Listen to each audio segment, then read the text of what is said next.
星雲咧，佢就同188同業嚟嘅，佢就主要做PCB 嗰 part，即係電路板嗰 part。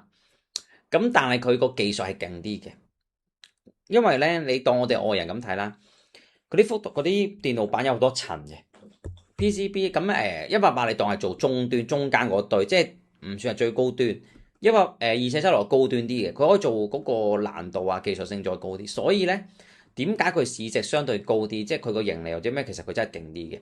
咁佢會更加受啊！即係如果我哋純粹基本面唔講估值，佢會更加受惠 AI 嘅，因為AI 或者嗰個 server 咧，其實對呢個要求會更加高嘅，越嚟越高嘅。咁所以點解大家睇我唔知睇唔睇到佢嗰個 A 股咧？啊有嗱，你睇 A 股，其實 A 股咧上年已經炒緊，咁我都係新股我先識啦。我以前 A 股我唔研究 A 股，我唔知啦。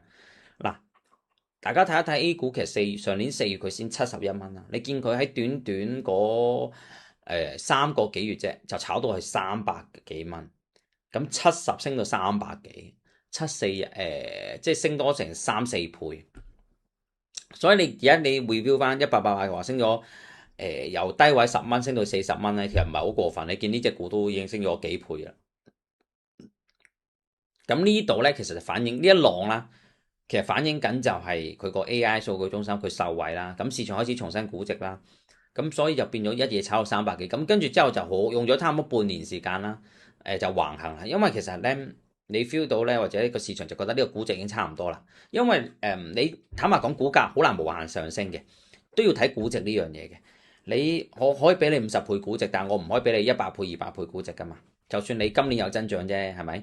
咁類似嘅情況就係咁啦。咁跟住就橫行咗一段時間。咁今次借個東風就係港股上市啦，再加埋加價呢個熱潮啦。咁加價對佢都有利噶嘛。咁佢都加價，咁所以佢又再突破啦 A 股。咁所以港股都叻嘅，係啦。但係港股本身點解冇咁相對上我冇買佢咧？第一咁重疊咗，我唔需要買啦。第二就係佢一嚟上市個價啦，300即係唔係上市個價，即係定咗個300幾呢個價啦。即係而家其實呢啲嘢打到已經差唔多天花板，即係打到同 A 股差唔多價，唔係爭好遠。咁個估值都高啦。咁你話佢基本面或者大方向其實好嘅，即係逢調整，我覺得係入都冇錯嘅呢隻股。其實你見之前最低拉到290啦，前排。佢逢調整入都冇錯，因為呢個大嘅浪咧，未來幾年佢都一樣會受惠，呢隻聖雲都會受惠，只不過佢 price in 得太多啊，即係佢嗰個好嘅嘢咧 price in 得太多，所以變咗上升嘅潛力未必咁大咯。咁但係變咗，如果有機會一調整咪留意下呢啲股咯，一調整咪入咯。如果覺得呢條片幫到你嘅，就快啲嚟訂閱我嘅 YouTube channel 啦。